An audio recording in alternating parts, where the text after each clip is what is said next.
सुप्रभात प्यारे बच्चे, कैसे हैं आप सब। उम्मीद करती हूँ आप स्वस्थ होंगे। बेटा, हमने पिछले कालांश में ग्रामश्री कविता का आधा पठन कर लिया था। ठीक है, आज हम उसी से आगे इस कविता का पठन करेंगे। उससे पहले आपको अपनी क्षितिज की बुक निकालनी है, पेंसिल साथ में रखनी है और मेरे साथ साथ इस कविता का पठन करना है। ठीक है छात्रों, अब पाठ का पठन करने से पहले एक दो प्रश्नों के उत्तर आपको देने होंगे। बताइए, पिछली कक्षा में जब हमने ये कालांश शुरू किया था, पाठ का प्रकरण शुरू किया था, तो मैंने आपको बताया था कि इस कविता के कवि कौन है। बताइए, इस कविता के कवि हैं सुमित्रा नंदन पंत जी। ठीक है, और एक बार और, सुमित्रा नंदन पंत जी का जन्म कहाँ पर हुआ? उत्तरांचल के अल्मोड़ा जिले के कोसानी गांव में। और कब हुआ? 1900 में हुआ, 1900। उनकी शिक्षा कहाँ पर हुई? बनारस और इलाहाबाद में हुई। आज़ादी के आंदोलन के दौरान महात्मा गांधी के पुकारने पर उन्होंने कॉलेज को छोड़ दिया। जैसे मैंने बताया था, छायावादी कविता के प्रमुख रहे हैं सुमित्रा नंदन पंत जी, और इनकी मृत्यु 1977 में हुई, 1977 में हुई। और ये छात्रों किस प्रकार की कविताओं के कवि हैं? बताइए बताइए। छायावादी। ठीक है, आपको याद रखना है किस प्रकार की कविताओं के प्रकृति के कवि हैं और छायावाद पर इन्होंने लिखा है। ठीक है, अब हम पाठ का पठन शुरू करते हैं। ध्यानपूर्वक आप सुनोगे। ठीक है, अब रजत स्वर्ण मंजरियों से लद गई आम्र तरु की डाली, झर रहे ढाक पीपल के दल, हो उठी कोकिला मतवाली।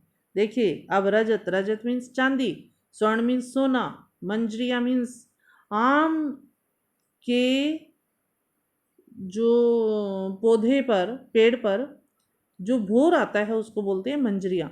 लद गई, लदना मीन्स बहुत ज़्यादा उस पर फूल आ गया है। आम्र मीन्स आम, तरु की डाली, तरु मीन्स वृक्ष की डाली। झर रहे, झरना मीन्स गिर रहे, ढाक एक पौधा है, पीपल के दल, दल मीन्स पत्ते, हो उठी कोकिला मतवाली, मतवाली मीन्स मस्त। ठीक है, अब आगे देखिए, इसको बच्चे लिखते रहना है। जो मैं शब्दों के अर्थ बोल रही हूँ उसको आपको पुस्तक में लिखना है। रजत मीन्स चांदी, मंजरिया आम के पेड़ पर जो फल लगने से पहले फूल आते हैं उसको मंजरिया बोलते हैं। लद गई मीन्स, लदना मीन्स भर जाना, तरु मीन्स वृक्ष, आम्र मीन्स आम, झर रहे, झरना मीन्स गिर रहे, ढाक क्या है? ये पेड़ का नाम है, पीपल के दल, दल मीन्स पत्ते, हो उठी कोकिला, कोकिला मीन्स कोयल, मतवाली मीन्स मस्त, महके कटहल, कटहल की सब्जी आप खाते हैं ना, वो महक रही हैं। मुकुलित मीन्स क्या है? घिले हुए। जामुन, जामुन भी आप खाते हैं। जंगल में झर भेरी झूली, झर मीन्स होता है बेर की झाड़ियाँ। अगर आप कहीं जैसे जाते हैं गांव में तो वहाँ झाड़ियाँ होती हैं जिस पर बेर लगे होते हैं। फूले आड़ू, आड़ू भी ठीक है, और नींबू दाड़िम। ठीक है, दाड़िम क्या होता है? अनार।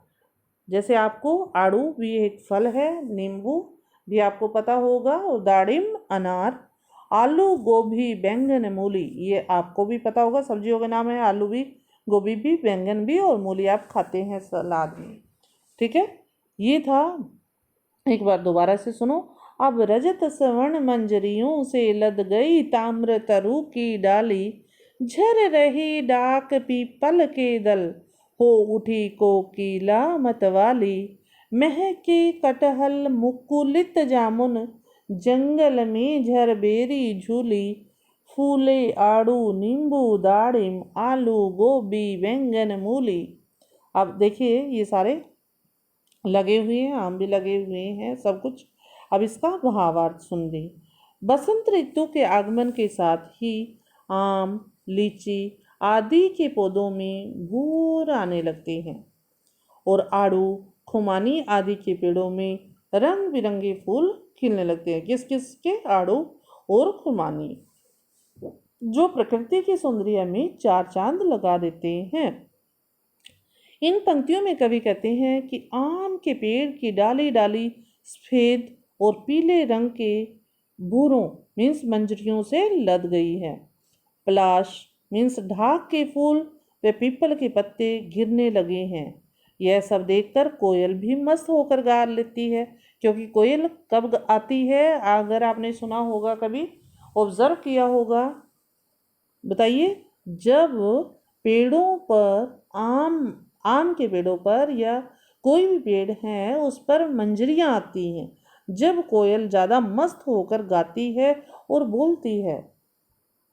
जो कटहल की सब्जी आप खाते हैं वो कटहल महक रहा है और उसकी भीनी भीनी भीनी भीनी भीनी धीमी धीमी थोड़ी थोड़ी सी खुशबू हवा में फैल रही है।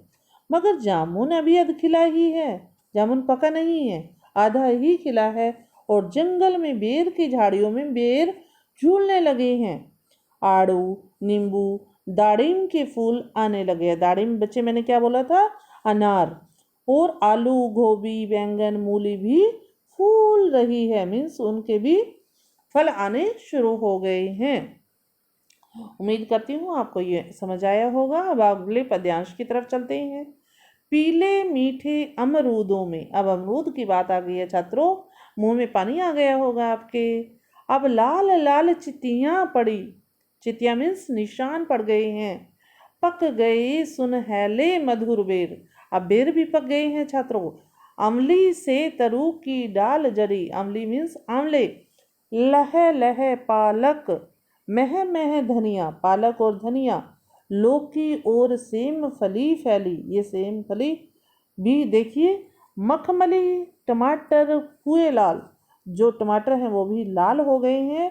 मिर्चों की बड़ी हरी थैली, अब ये देखिए यहाँ पर चित्र में दिखाए गए हैं, अगर आपको पहचान नहीं है तो आप देख सकते हैं।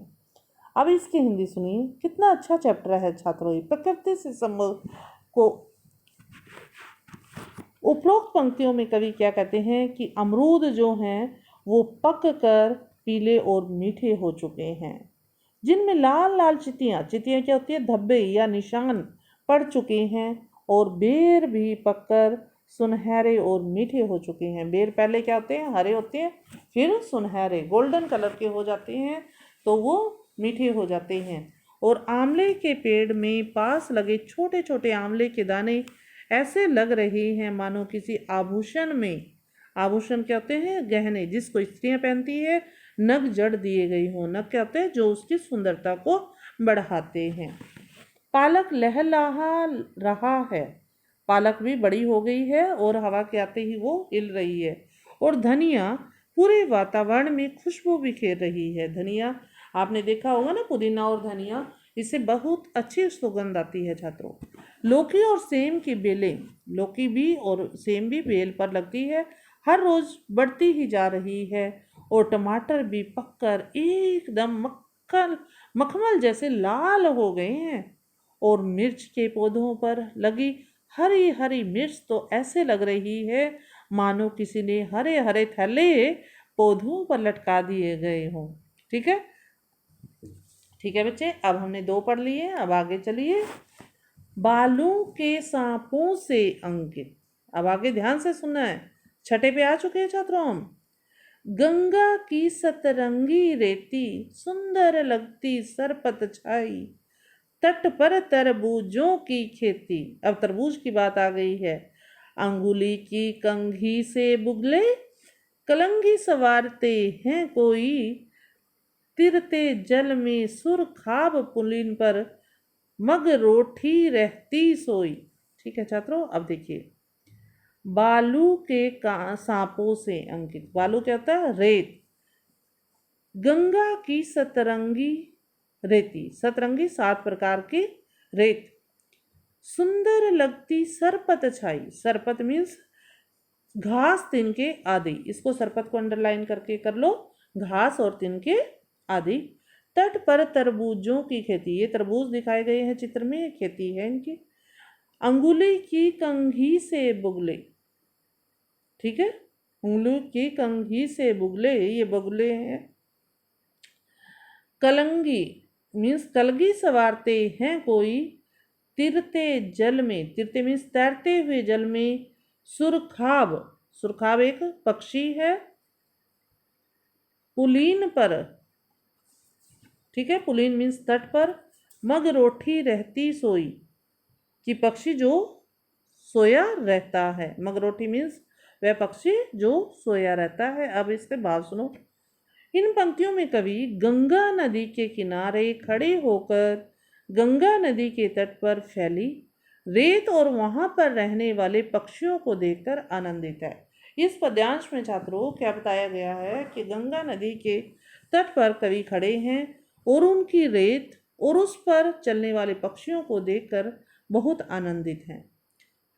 इन पंक्तियों में कवि कहते हैं कि गंगा के किनारे जो रेत है, जो बालू है, उस पर पड़े निशान ऐसे लग रहे हैं मानो किसी ने रेत पर सांप की आकृतियों को, आकृति क्या होती है? निशान को उकेर दिया हो, दिखा दिया हो, ऐसा लग रहे हैं। क्योंकि जो जानवर चल रहे होंगे या पशु पक्षी चल रहे होंगे, उन पर ऐसे निशान हैं जैसे सांप की आकृतियां हो, जैसे सांप चलता है तो वहां की आकृतियां हैं। गंगा के तट पर फैली तरबूजों की खेती और सरपट एक घास से बनाई झोपड़ियां भी बहुत सुंदर दिखाई दे रही है। जो गंगा के तट पर तरबूज उगाए हुए हैं उसकी खेती, और सरपट क्या होती है? एक घास जिससे झोपड़ियां बनाई जाती हैं, वो बहुत ही सुंदर लग रही हैं। एक बगुला आपने देखा है पिक्चर में, जो एक पंजे पर खड़ा हुआ दूसरे पंजे से अपना सिर खुजलाते हुए, ऐसा प्रतीत होता जा रहा है जैसे बगुला अपने पंजे से अपनी कलगी सवार रहा हो, यानी अपने बालों पर कंघी कर रहा हो।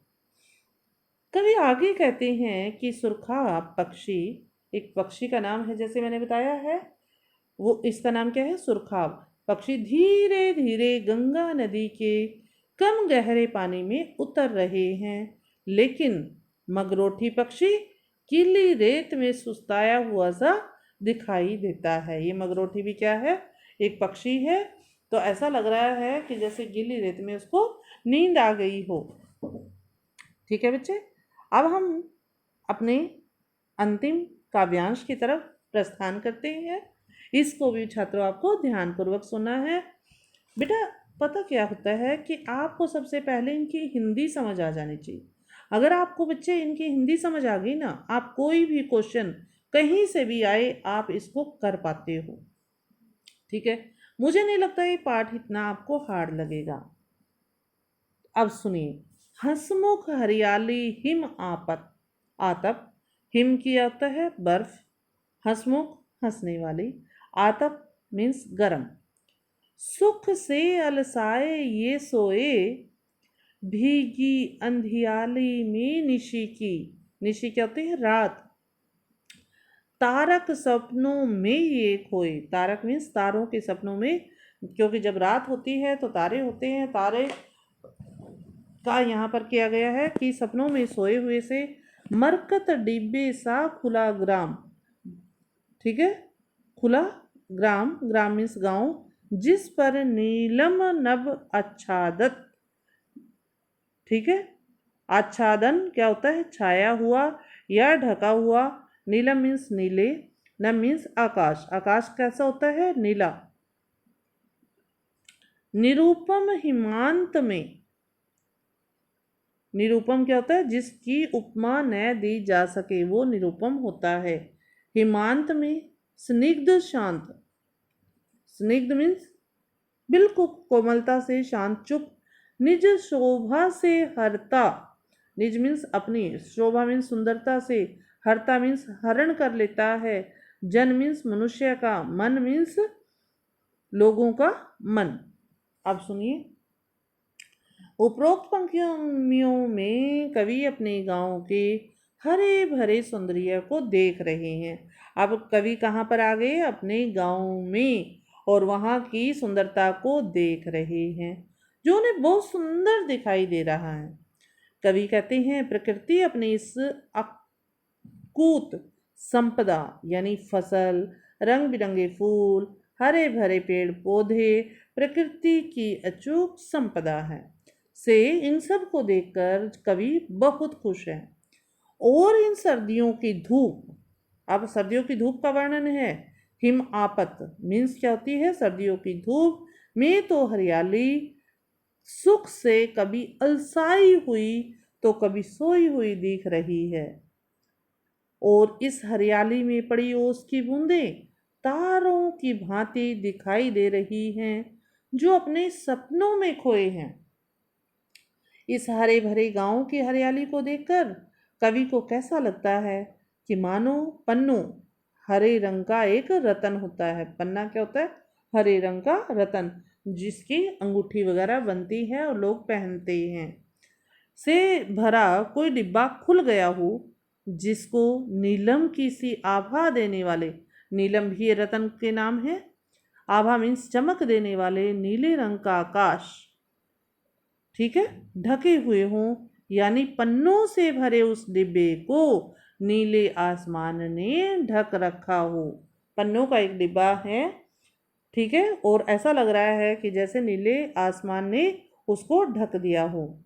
सर्दियों के अंत, जब सर्दियों का अंत आता है, में इस गांव के चारों तरफ लहलाती फसल, हरियाली व गांव की शांति सभी लोगों को अपनी तरफ आकर्षित कर लेती है, सभी लोगों को अपनी तरफ खींच लेती है। छात्रों, अब आपने इस पाठ का पूरे का पठन कर लिया। हमने 2 कालांश में इस पाठ का पठन करवाया ताकि आपको ये सारा का सारा जो चैप्टर था, ये पोएम थी, ये आपको समझ आ जाए। ठीक है, इस पाठ में आपने क्या समझा है? देखिए कि सबसे पहले प्राकृतिक सुषमा, सुषमा मीन्स सुंदरता का और समृद्धि का मनोहारी वर्णन इस पाठ में हुआ है, जो आपने जाना है। खेतों में, जैसे खेतों का जिक्र हुआ है, खेतों में दूर तक फैली लहराती फसलें हैं, फल फूलों से लदे पेड़ों की डालियां हैं, गंगा की सुंदर रेती है। कवि को ये सब रोमांचित करती है। ठीक है, जब रोमांच में कोई होता है तो वो कविता भी अच्छी ही करते हैं। जब आप रोमांच में होते हो, खुशी में होते हो, तो आपसे कहते हैं ना, बच्चों से कुछ भी काम करवा लो या बड़ों से भी, तो हमारी जो जीवन में खुशी है वो बहुत ज़रूरी है छात्रों। ठीक है, अपने मन को हमेशा रोमांच से भर कर रखो, तभी आप कुछ कर पाओगे। अलसाए हुए, सोए हुए हम कुछ नहीं कर पाते। ठीक है, इसी रोमांच की अभिव्यक्ति है यह कविता, जो सुमित्रा नंदन पंत ने इतनी खूबसूरती से आपको बताई है, समझाई है। इस कविता में क्या था वो आपने जाना। प्रकृति का यहाँ वर्णन है, सारे फल आ गए हैं, फ्रूट्स आ गए हैं, सब्जियाँ आ गई हैं, हर चीज़ का, नदी का किनारा आ गया है, तरबूज के पौधे आ गए हैं, सबका इस कविता में कवि ने वर्णन किया है। उम्मीद करती हूँ आपको ये कविता समझ आई होगी। अगले कालांश में नए प्रकरण के साथ फिर आपसे मुलाकात होगी। तब तक आप अपना ध्यान रखिए। धन्यवाद छात्रों, आपका दिन मंगलमय हो।